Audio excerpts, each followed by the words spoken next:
अब चलो question number 10 करते हैं। क्वेश्चन नंबर 10 में देखो क्या है, बहुत सिंपल है क्वेश्चन जो है बहुत सिंपल है। देखो क्या बताया, the difference between N exterior angle of n minus one sided regular polygon and N exterior angle of n plus two sided regular polygon is 6 degree. That means क्या बता रहा है, डिफरेंस मतलब सब्ट्रैक्शन, हम लोग को पता है। तो subtraction between exterior angle of n minus one sided regular and N exterior angle of n plus two sided regular polygon, ठीक है ना। तो यहां पे हम लोग क्या करेंगे, हम लोग का जो फॉर्मूला है वो क्या है, इन साइडेड मतलब इन साइडेड जो पॉलीगन है हम लोग के पास, उसके लिए फॉर्मूला क्या है 360 degree divided by n. That means formula क्या है, कौन सा वाले फॉर्मूला यहाँ पे यूटिलाइज कर रहे हैं। यहाँ पे मैंने क्या लिखा, n exterior angle of n sided regular poly मतलब पॉलीगन है, ठीक है ना। तो एन साइडेड रेगुलर पॉलीगन का फॉर्मूला क्या है 360 डिवाइडेड बाई एन। स्टार्टिंग से अगर करते आ रहे हो तो तुमको पता होगा।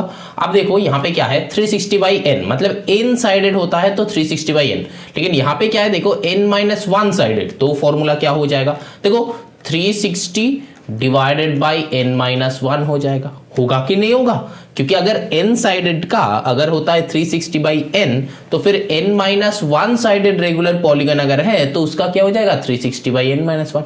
And n plus two sided regular polygon का क्या हो जाएगा 360 degree divided by n plus two, है ना। देखो लॉजिक समझ में आ रहा है। तो exterior angle in sided regular polygon का कितना है 360 डिग्री बाई एन, तो फिर n माइनस वन साइडेड का कितना हो जाएगा, exterior angle of n minus one sided regular polygon का कितना हो जाएगा 360 degree divided by n minus one. Simple सा लॉजिक है, अगर n साइडेड का 360 बाई n होता है तो फिर n माइनस वन का 360 बाई n माइनस वन होगा, and n plus one sided का क्या हो जाएगा 360 degree divided by n plus two बताया था, तो n प्लस टू साइडेड का क्या हो जाएगा 360 divided by n plus two. तो ये दोनों मैंने यहां पे लिखा है। समझ में आया, आई थिंक समझ में आ गया है, क्योंकि देखो यहाँ पे ऐसा कुछ बताया नहीं है, जो स्टार्टिंग से करते आ रहे थे, जो हम लोग का फॉर्मूला है उसी फॉर्मूला से हम बना रहे हैं, ठीक है ना। यहाँ पे मैंने जनरल टर्म में लिख दिया है कि n साइडेड रेगुलर पॉलीगन का होता है 360 डिग्री बाई n। तो यहाँ पे हम लोग का बताया था n माइनस वन साइडेड, तो फिर 360 divided by n minus one. यहाँ पे बताया था n प्लस टू साइडेड, तो फिर 360 divided by n plus two. अब क्या बताया कि दोनों का डिफरेंस जो है यहाँ पे है 6 डिग्री, है ना, 60 नहीं 6 डिग्री। बात समझ में आया, यहां तक क्लियर है। अब देखो तुम बोलोगे सर बीच में सब्ट्रैक्शन कर दो, लेकिन देखो अल्टीमेटली हम लोग का एक और लॉजिक है, लेकिन ये हम लोग लीनियर इक्वेशन में सीखा था कि सब्ट्रैक्शन हमेशा क्या होता है ग्रेटर माइनस स्मॉलर होता है ना, ग्रेटर माइनस स्मॉलर। यहाँ पे एटीपी लिख देना, एटीपी का मतलब होता है अकॉर्डिंग टू द प्रॉब्लम।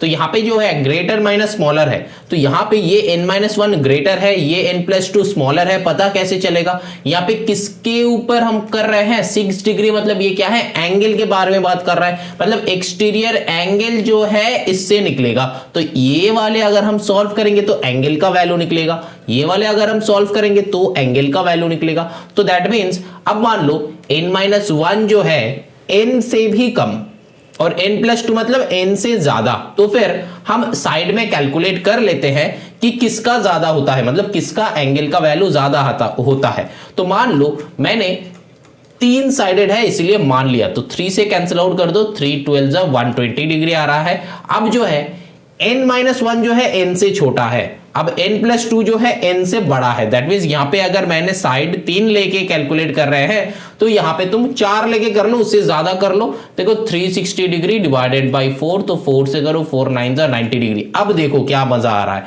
देखो यहाँ पे 120 डिग्री मतलब क्या, मतलब इसका मतलब हम लोगों को क्या पता चला, पता ये चला कि साइड का वैल्यू जितना कम होगा एक्सटीरियर एंगल का वैल्यू उतना ही ज्यादा है, और साइड जितना ज्यादा रहेगा एक्सटीरियर एंगल का वैल्यू उतना ही ज्यादा होगा। अब मान लो तुम 360 डिग्री डिवाइडेड बाई 5 कर रहे हो, तो 5 से कैंसिल आउट करो, कितना हो जाएगा 72 डिग्री और कम हो गया। दैट मीन्स साइड अगर इंक्रीज हो रहा है तो फिर एंगल का वैल्यू जो है वो रिड्यूस हो रहा है। तो यहां पे भी n माइनस वन का जो वैल्यू होगा वो ज्यादा होगा, n माइनस वन साइडेड जो पॉलीगन है उसका एक्सटीरियर एंगल का वैल्यू ज्यादा होगा, और फिर n प्लस टू मतलब यहाँ पे बहुत मतलब इससे तो ज्यादा है, ये अगर मान लो कि 3 है तो ये n से भी ज्यादा, n मतलब कुछ भी नंबर ले लो, तो फिर यहाँ पे 3 है, मतलब कुछ भी नंबर ले लो, उससे ज्यादा है तो यहाँ पे n+2 में तो फिर क्या हो रहा है, वैल्यू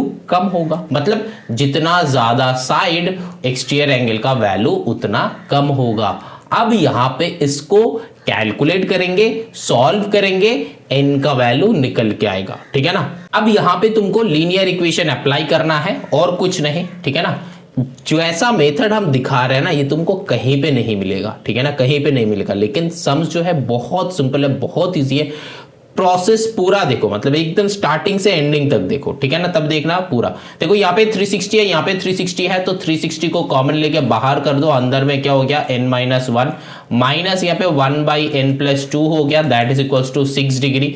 और यहाँ पे क्या हो जाएगा, देखो 360 को राइट साइड भेज दो क्योंकि इसके साथ मल्टीप्लाई में था, तो लेफ्ट हैंड साइड में क्या हो जाएगा 1/n-1, तो ये दोनों में एलसीएम कर लो डायरेक्टली, तो 6 डिग्री डिवाइडेड बाई यहाँ पे 360 डिग्री को भेज दिया। इधर क्या होगा n-1 n+2, तो फिर n-1 n+2 दोनों में मल्टीप्लाई हो जाता है। क्यों हो जाता है ये पहले मैंने दिखाया है। लीनियर इक्वेशन अगर सॉल्व करोगे मेरे साथ तो ऑलरेडी क्या है, देखो नीचे दो अलग अलग फंडा है, अलग अलग फंडा मतलब अलग अलग डिनोमिनेटर, तो अलग अलग डिनोमिनेटर अगर जब रहता है तब हम लोग क्या करते हैं, मल्टीप्लाई कर देते हैं, और मल्टीप्लाई करने के बाद क्या करते हैं, क्रॉस मल्टीप्लाई कर देते हैं। तो यहाँ पे भी क्या करेंगे, n+2 माइनस ऑफ n-1, क्योंकि इसके साथ 1 के साथ मल्टीप्लाई किया, यहां से इसके साथ मल्टीप्लाई किया। ये मेथड मैंने बहुत बार दिखाया है। जैसे कि मान लो 1/4 माइनस 1/5, तो तुम क्या करोगे, 4 5 20 एंड देन 5 1 5 माइनस 4 1 4, हमेशा ये कर देना है, ठीक है ना, क्रॉस मल्टीप्लाई हो जाता है। और ये वाले मेथड हम कहां पे सिखाए, रैशनल नंबर में हो या फिर तुम्हारा फ्रैक्शन में हो, वहां पे सिखाए। 7-8 लेवल में ऑलरेडी हम लोग सीख के आए हैं। अगर मेरे से किए हो पढ़ाई तो फिर तुमको पता होगा, अगर मेरे से पढ़ाई नहीं की हो तो फिर ये वाले मेथड सीख लो, क्योंकि ये वाले मेथड हम 10 तक लेके जाएगा। 10 में एक नया जो इंट्रोड्यूस होता है वो है ट्रिगोनोमेट्री, वो 9 में इंट्रोड्यूस हो जाएगा। 9 में भी मैंने करवाया है, ऐसे ही करवाया है, तो सिंपल एज दैट ऐसे ही करेंगे हम, क्योंकि मेरा मोटो एक ही है, क्योंकि एक ही मेथड सीखेंगे और 100 सम्स में लगाएंगे, हम उसी मेथड में करते हैं, ठीक है ना।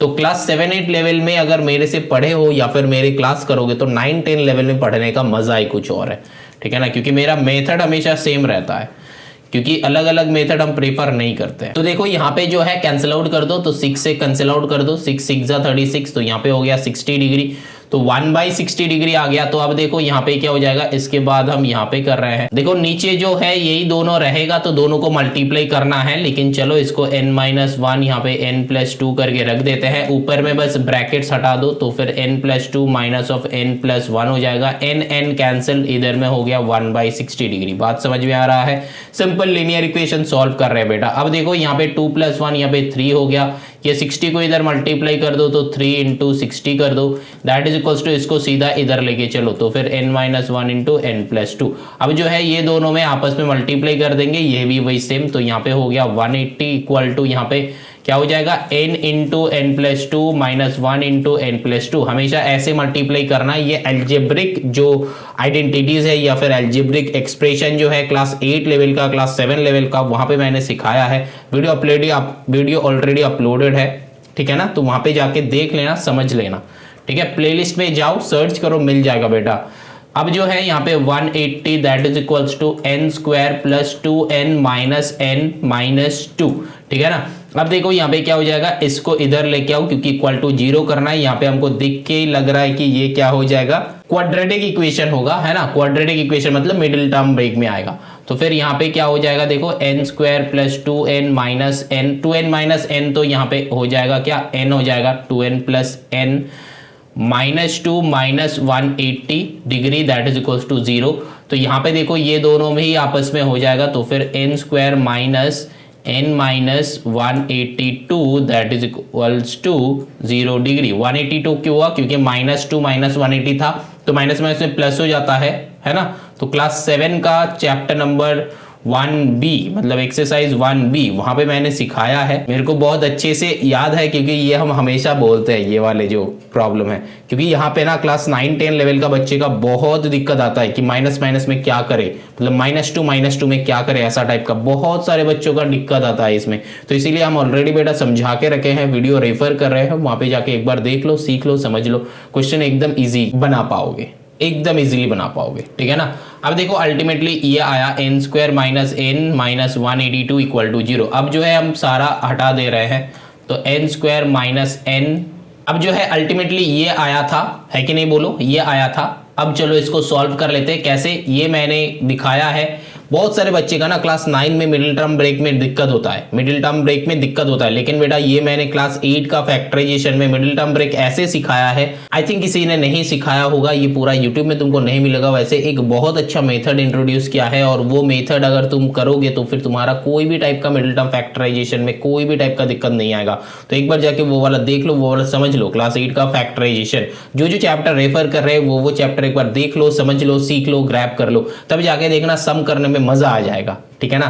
चलो यहाँ पे देखो 182 को करो 2 से करो, यहाँ पे 9 हो गया, यहाँ पे 1 हो गया। अब देखो 91 is not a prime number. बहुत सारे बच्चे क्या करते हैं, 91 सर ये प्राइम नंबर है, लेकिन हम ऐसा कहते हैं कि 20 तक मल्टीप्लीकेशन टेबल लर्न क्या करो। अगर तुम्हारा 20 तक मल्टीप्लीकेशन टेबल लर्न है, तुमको पता चलेगा कि ये जो है किससे हो जाता है, 7 से भी होता है और 13 से भी होता है। तो अगर तुम्हारा मल्टीप्लीकेशन टेबल लर्न है तो 13 7 91 ये होता है, ये तुमको याद रहेगा, ठीक है ना। अब देखो यहाँ पे क्या हो जाएगा, माइनस करके लाना है 1, तो फिर n स्क्वायर प्लस यहाँ पे 14 माइनस 13 n माइनस 182। जो बच्चे का दिमाग में आ रहा है कि सर आप ये कर क्या रहे हो, बेटा मिडिल टर्म ब्रेक कर रहे हैं, और मिडिल टर्म ब्रेक मेरा मेथड में कर रहे हैं। मिडिल टर्म ब्रेक जो कर रहे हैं मेरा मेथड में कर रहे हैं, और अगर तुमको मेरा मेथड पता नहीं है तो फिर 8 का जो फैक्टराइजेशन चैप्टर है वहां पे जाके देख लो, सीख लो, समझ लो, ठीक है ना। ऐसा मेथड सिखाया कि कोई भी टाइप का मतलब मिडिल टर्म ब्रेक हो, कोई भी जितना भी बड़ा हो छोटा हो कोई भी हो, तो तुम बना दोगे।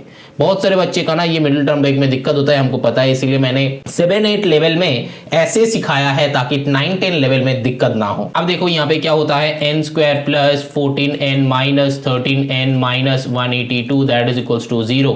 अब देखो यहाँ पे n को कॉमन लो तो फिर n प्लस 14 हो गया, यहाँ पे माइनस 13 को कॉमन लो तो फिर n प्लस 14 हो गया दैट इज इक्वल्स टू 0। यहाँ पे पता कैसे चला माइनस 13 होगा, क्योंकि देखो यहाँ पे 13 है और 182 को जब ब्रेक किया था तब यहाँ पे भी 13 आया था, तो 13 को ले लिया। अब 182 को 13 से डिवाइड नहीं करेंगे, यहां से ही पता कर लेंगे। 13 बाहर चला गया तो बचा क्या, 7 2 14, तो 14 यहाँ पे लिख दिया। बात समझ में आया। अब देखो यहाँ पे n प्लस 14, यहाँ पे क्या है n minus 13 that is equals to 0। अब जो है केस 1 केस 2 करेंगे तो यहाँ पे क्या हो जाएगा, case 1 n plus 14 that is equals to 0, तो n इक्वल्स टू माइनस 14। यहाँ पे जो है केस 2 में क्या करेंगे, केस 2 में है कि n माइनस 13 इक्वल्स टू 0, तो n इक्वल्स टू 13। अब देखो यहाँ पे n जो था, find the value of n, n cannot be negative, n can't be in, n can't be negative क्यों, n can't be, अरे ठीक है ना, n can't be नेगेटिव। क्यों नेगेटिव नहीं हो सकता, क्योंकि n जो है ये साइड है मेरा। ये जो क्वेश्चन मैंने सॉल्व किया थ्रू आउट द क्वेश्चन मैंने n को क्या लिया था, नंबर ऑफ साइड्स, और साइड कभी भी नेगेटिव में नहीं हो सकता, ये हम लोग को पता है। कुछ चीजें हैं, कुछ क्वांटिटी है, जैसे कि speed cannot be negative, distance cannot be negative, तो ऐसा करके साइड कैनॉट बी नेगेटिव। तो साइड अगर नेगेटिव में चला गया तो ये तो क्या हो गया, इमेजिनरी हो गया, है ना, तो फिर उसको नहीं करते। तो फिर n cannot be negative, so n that is equals to 13 will be the answer. Check कर लो, समझ में आया कि नहीं बोलो, अगर नहीं आया तो एक और बार समझाएगा। देखो फैक्टर जो है ना इस क्वेश्चन में, ये उतना बड़ा बात नहीं है, ये उतना बड़ा बात नहीं है कि यहाँ पे मिडिल टर्म ब्रेक करना है। अगर तुम क्लास 8 में मेरे से सीखे हो और तुमको आता है मिडिल टर्म ब्रेक तो तुम इजीली कर दोगे।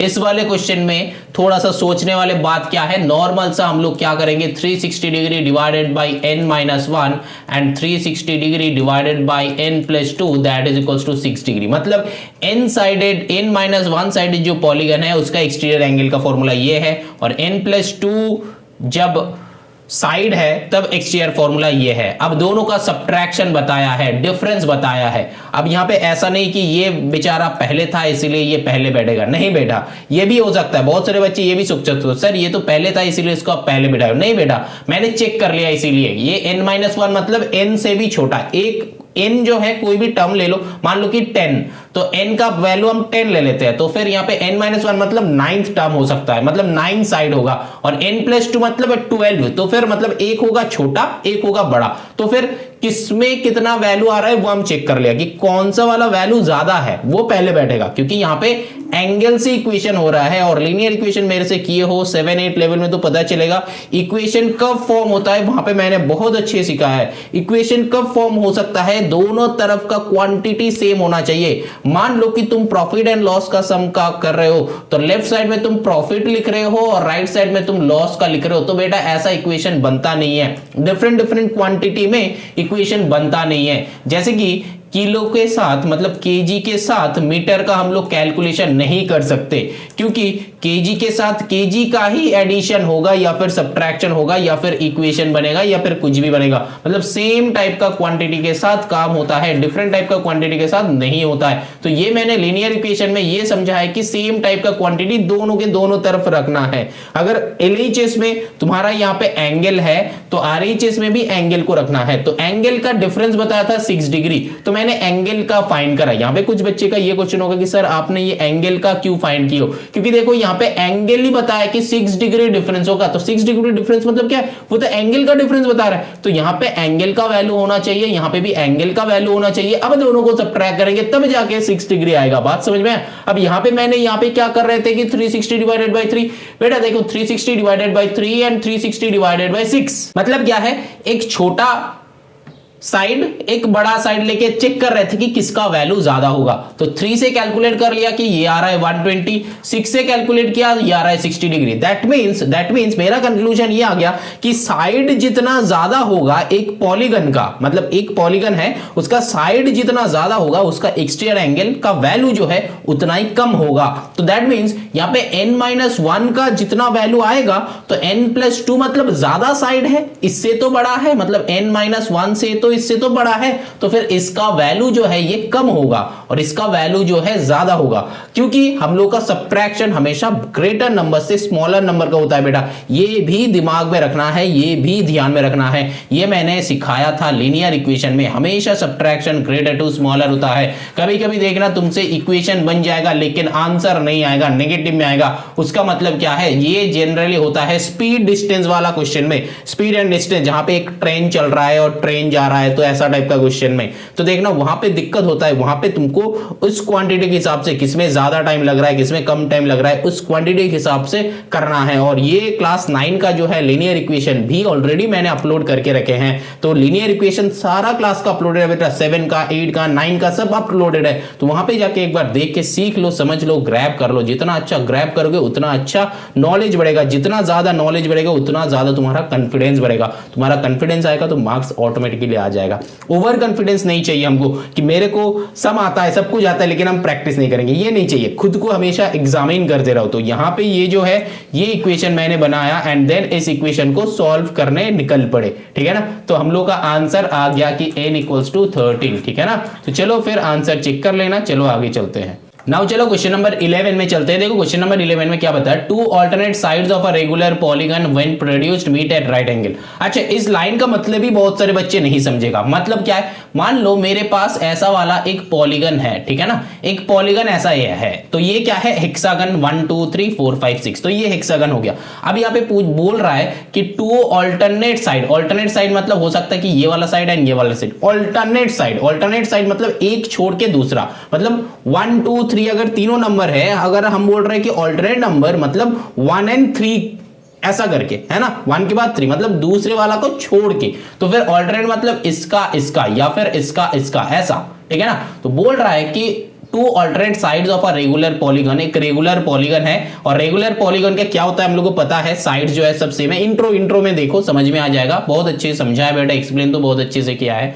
अब थाली सजा के रखे, बैठ के सिर्फ खाना खाओ, नॉलेज बढ़ाओ अपना। अब देखो यहाँ पे क्या है, when produced meet at right angle, मतलब इसको प्रोड्यूस करो, कर दिया, इसको प्रोड्यूस करो, कर दिया, ये जहां पे मीट कर रहा है ना, यहां पे राइट एंगल बन रहा है। यहां पे ये जो एंगल बन रहा है ना, ये राइट एंगल बन रहा है। बात समझ में आया? एक और बार समझा है। देखो ये जो है एक पॉलीगन है, ठीक है, इसको एक्सटेंड करो एंड इसको एक्सटेंड करो, तो जहां पे मीट कर रहा है ये वाला जगह 90 डिग्री हो रहा है। बात समझ में आया? ये वाला जगह ऑल्टरनेट मतलब इसको एंड इसको एक्सटेंड किया है, ऑल्टरनेट, या फिर इसको एक्सटेंड करो एंड इसको एक्सटेंड करो, जहां पे मीट कर रहा है तो ये वाला 90 हो रहा है, ठीक है ना, ये वाला 90 हो रहा है। तो ठीक है, चलो इसको हटा देते हैं, एक से समझते हैं, ठीक है ना। अब देखो यहां पे क्या है,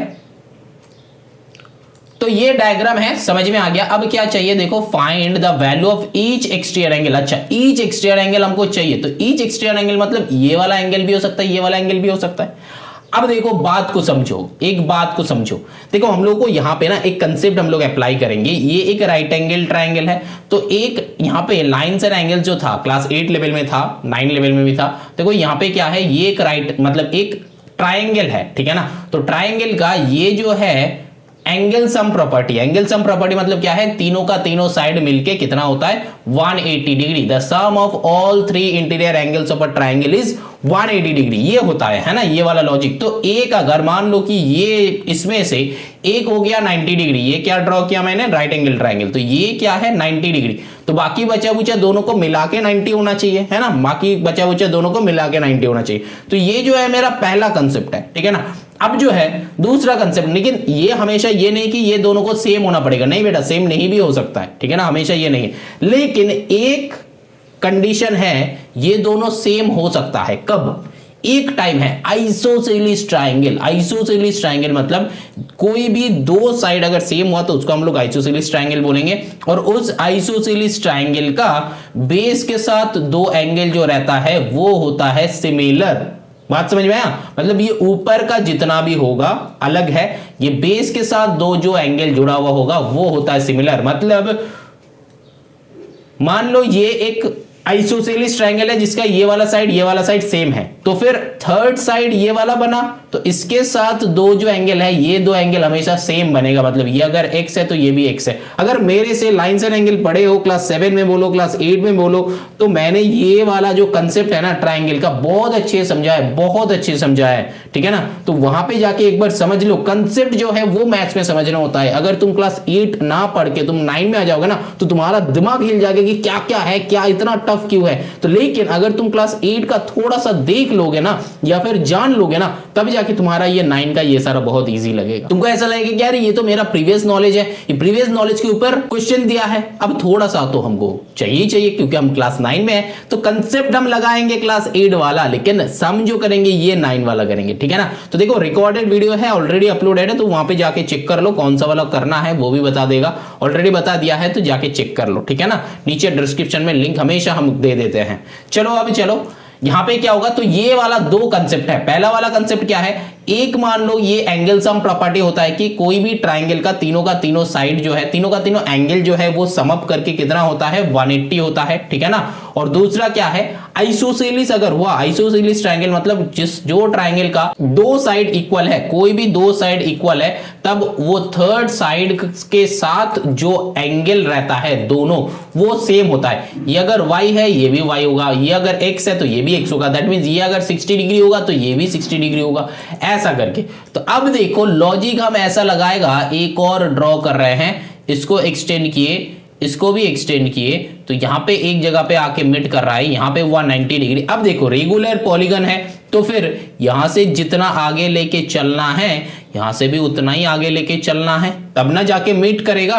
यहां पे जितना आगे लेके चलना है यहां से भी उतना आगे लेके चलना है, तब जाके मीट करेगा। दैट मींस ये भी हो गया एक आइसोसेलेस ट्रायंगल, क्योंकि ये रेगुलर पॉलीगन है। और रेगुलर पॉलीगन का क्या क्या कैरेक्टरिस्टिक्स होता है इंट्रो में बताया बेटा। अब देखो यहां पे क्या है, तो फिर ये वाला एंगल दोनों इक्वल है, दैट मींस रेगुलर पॉलीगन का एक्सटीरियर एंगल जो है वो सेम होता है। तो फिर देखो ये वाला एंगल इक्वल है, तो फिर यहां पे इसको ले लो x, इसको ले लो x, एंड यहां पे गिवन है कि दिस इज 90 डिग्री। अब जो है कंसेप्ट लगाओ, तो क्या है x plus 90 that is equals to 180, जो कि एंगल सम प्रॉपर्टी। अब यहाँ पे क्या हो जाएगा 2x plus 90 that is equals to 180 degree. अब जो है यहाँ पे 2x that is equals to 180 minus 90 करो तो 2x इक्वल्स टू 90 डिग्री। अब जो है x equals to cancel out कर दो फटाफट 45 डिग्री। सर आपने साइड बाई साइड कैसे कैंसिल आउट किया? बेटा कंडीशन है ये करने का, ये कर सकते हो लेकिन इसका कंडीशन है। कहां पे सिखाया? लीनियर इक्वेशन में सिखाया, ठीक है ना। बहुत अच्छे से एक्सप्लेन करके रखे हैं, जाके बस समझ लो, सीख लो। एक बार सीख लोगे ना तो 9-10 लेवल में मेरे से पढ़ने का मजा ही कुछ और है। हम बार बार यही बता रहे हैं, क्लास 7-8 लेवल का कंसेप्ट जो है उसी को यूटिलाइज करके हम 9-10 लेवल में सम्स बनाएंगे। और 9-10 लेवल में जब सम्स बनाएंगे तब देखना ऐसा फील होगा अरे ये तो पूरा का पूरा मेरा प्रीवियस नॉलेज ही है, अब यहाँ पे बस क्या करना है थोड़ा सा सम में वही वाला कंसेप्ट यूटिलाइज कर रहे हैं। तो कंसेप्ट जो है वो क्लास 9 का है, लेकिन जो कैलकुलेशन कर रहे हैं, जो कंसेप्ट लगा रहे हैं, वो पूरा का पूरा 7-8 लेवल का है। तो 7-8 लेवल पूरा 99% अपलोड करके रखे। कुछ 4, 5, 6, 7, 8 सम होगा जो कि अभी तक अपलोड नहीं हुआ है, लेकिन बाकी सारा सम जो है वो अपलोडेड है। धीरे धीरे अपलोड हो जाएगा बेटा, टेंशन नहीं लेना है। सब कुछ 99% जो है वो अपलोड हो चुका है 7-8 लेवल का, सब कुछ ऑलरेडी है। तो तुमको बस जाके देख के बस अपना ग्रैब करना है। क्या क्या देखोगे, क्या क्या नहीं देखोगे, वो भी बता देते हैं। तो फिर तुमको बस क्या करना है, टाइम को इन्वेस्ट करना है और मैथ्स का मजे लेना है। मैथ्स मतलब मस्ती। चलो बनाते हैं। x का वैल्यू 45। तो फिर मेरा पहला वाला क्वेश्चन का आंसर आ गया। क्या है यहाँ पे, the value of each exterior angle of a polygon is 45 degree. तो फिर ये क्वेश्चन नंबर 1 का आंसर खत्म। बात समझ में आ रहा है, समझ में आ रहा है। चलो आगे चलते हैं। देखो अब चलो क्वेश्चन नंबर 2 बनाते हैं। क्वेश्चन नंबर 2 में देखो क्या बताया, the number of sides of a polygon. तो फिर number of sides of a polygon का फॉर्मूला क्या है, फॉर्मूला है ना, यहाँ पे मेरे को क्या मिल गया, एक्सटीरियर एंगल मिल गया। तो फिर एक्सटीरियर एंगल, लास्ट क्वेश्चन में क्या है, exterior angle that is equals to 360 degree divided by n, है ना। ये क्या है, n साइडेड पॉलीगन। तो फिर यहां पे ले लो, यहां पे कौन सा कितना साइड है पॉलीगन का वो बताया नहीं है। 2 alternate sides of a regular polygon. तो पॉलीगन मतलब है तो उसका n साइड हम ले ही सकते हैं, है ना, n साइड्स है। तो यहां पे ले लो कि let the sides be n, ले लिया। अब फॉर्मूला यहां पे है कि exterior angle that is equals to 360 by n। अब एक्सटीरियर एंगल कितना है, 45 डिग्री मेरा ऑलरेडी निकल गया है। तो और एक बार इक्वेशन बनाओ, 45 degree that is equals to 360 degree by n। तो फिर और n को लेफ्ट साइड में लेके आओ, 45 को राइट साइड में नीचे लेके आओ, डिवाइडेड बाई 45। अब देखो यहां पे किससे करोगे, किससे करोगे बताओ, 9 से कर लो। 9 5 जा 45, 9 4 जा तो हुआ 40। बात समझ में आ रहा है, 4 जा हुआ तो हुआ 40। अब जो है यहां पे फिर 5 से करो, 5 8 जा 40। तो फिर n इक्वल्स टू 8 चेक कर लो। बात समझ में आया कि नहीं, सिंपल था कि नहीं था, सिंपल था। अब देखो मेरे साथ अगर क्लास 9 का सम्स कर रहे हो तो बेटा लीनियर इक्वेशन को ना एकदम तुम्हारा ब्लड के अंदर फ्लो करवाओ। मतलब उसको इतना अच्छे से प्रैक्टिस करो, इतना अच्छे से प्रैक्टिस करो कि मैक्सिमम क्वेश्चन लीनियर इक्वेशन से बन जाए। और लीनियर इक्वेशन एक ऐसा टॉपिक है जिससे 90% क्वेश्चन बन सकता है। कोई भी क्वेश्चन को हम लीनियर इक्वेशन पे लेके चलते हैं और लीनियर इक्वेशन का जो क्वेश्चंस है क्लास 7 लेवल में करो, क्लास 8 लेवल में करो, क्लास 9 लेवल में करो। लीनियर इक्वेशन को एकदम एकदम तुम्हारे ब्लड के अंदर फ्लो करवाओ। मतलब ब्लड के साथ लीनियर इक्वेशन होगा, ब्लड के साथ लीनियर इक्वेशन जाएगा, तब ना मजा आएगा, तब ना मजा आएगा। मजा तभी आता है जब तुमको कंसेप्ट पता है। देखना मैथ्स में मजा तभी आएगा जब कंसेप्ट पता है, और मैथ्स में जो पता नहीं होता है वो क्या होता है, कंसेप्ट होता है। ओनली कंसेप्ट जो समझना होता है। कैलकुलेशन तुमसे बन जाएगा। कैलकुलेशन बहुत सारे बच्चे यहां पे भी गलतियां करते हैं, लेकिन इसके लिए मैंने रेमेडीज ऑलरेडी बता के रखे हैं कि तुमको करना क्या है। एक वीडियो है देखना, अपलोड किया था, तो वो वाला वीडियो भी चेक कर सकते हो, वो वाला वीडियो भी देख सकते हो। तो वहां से भी तुमको पता चलेगा कि क्या करना है। बहुत अच्छे से बेटा पूरा सजे के रखे, मतलब थाली सजा के रखे, तुमको बस बैठ के खाना है। फटाफट फटाफट फटाफट दिमाग को अपग्रेड कर रहा है। 7 8 9 लेवल जो है ना, तुम्हारा दिमाग को अपग्रेड करने का टाइम है। यहाँ पे अपना दिमाग को अपग्रेड करो। देखना हायर स्टडीज में जाके ना इतना बढ़िया लेवल पे तुम मैथ्स बनाओगे तो कोई सोच भी नहीं सकता। बच्चे का हाईएस्ट लेवल में मैथ्स लेके प्रॉब्लम क्यों होता है पता है, क्योंकि 7 8 9 में ना कंसेप्ट ही क्लियर नहीं होता। अगर 7 8 9 में तुम्हारा कंसेप्ट क्लियर नहीं है तो मैथ्स में डर लगेगा। मैथ्स में डर कब आता है, कंसेप्ट क्लियर नहीं है, बनेगा कैसे। एक क्वेश्चन तुम देख रहे हो, अरे बाप रे ये क्या है, कैसे सॉल्व होगा, लेकिन तुमको पता ही नहीं कि इसमें करना क्या है, तो कंसेप्ट ही क्लियर नहीं है तुम्हारा। तो 7 8 9 लेवल का कंसेप्ट अगर क्लियर कर लोगे, 10 का सम्स फटाफट बन जाएगा। मेरे से कर रहे हो तो हम नेक्स्ट मतलब 10 में तुमको 100 और 100 ला के छोड़ेगा अगर मेरे साथ कर रहे हो, ठीक है ना, क्लास 9 का। तो अभी चलो बनाते हैं नेक्स्ट एक्सरसाइज 14b। यहां पे 14a एंड होता है, अब बनाते हैं 14b। देखो कैसे बनाएंगे, सिंपल सा क्वेश्चन है, सिंपल सा आंसर है। बस कंसेप्ट क्लियर करते रहना मेरे साथ। कोई भी टाइप का डाउट हो मेल करना, इंस्टा करना, कमेंट्स करना, कहीं भी करना, हम आंसर देने के लिए रेडी है, हम बता देगा, ठीक है ना। I am there to help you, but तुमको पूछना है, तुम्हारा जो कंसेप्ट है क्लियर करना है। जरूरत तुम्हारा है, पूछना तुम्ही को है। चलो ठीक है, यहाँ पे एक्सरसाइज एंड करते हैं।